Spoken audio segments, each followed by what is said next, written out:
नमस्कार.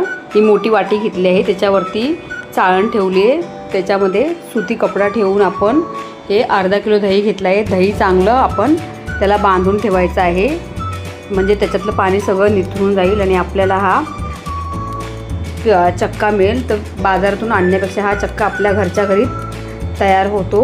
हे बघा किती सोपी पद्धत आहे. तर तुम्ही ही असं करून बघा, खूप टेस्टी लागते आणि आपल्या घरातलं काही वेगळीच चव लागते. तर तुम्ही निघला आहे, पाव किलो की 200 ग्राम असेल.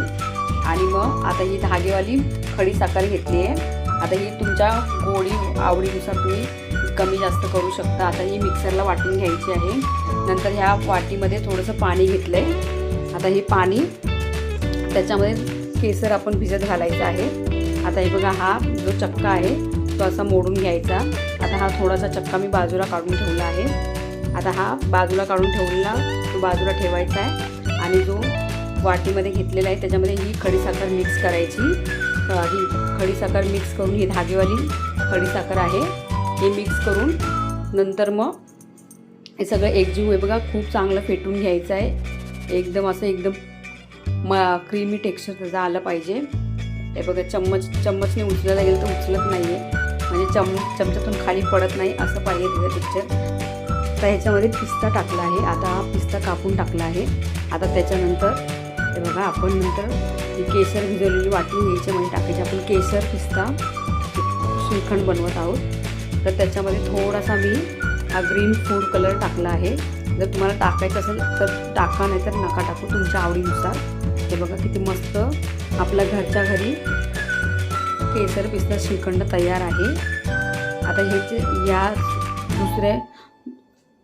दुसऱ्यामध्ये मी इलायची पावडर आणि जायफळ टाकलं. हे आपलं जे ओरिजिनल श्रीखंड आहे, केसर हे इलायची आणि जायफळचं ते श्रीखंड बनवलं आहे सफेद.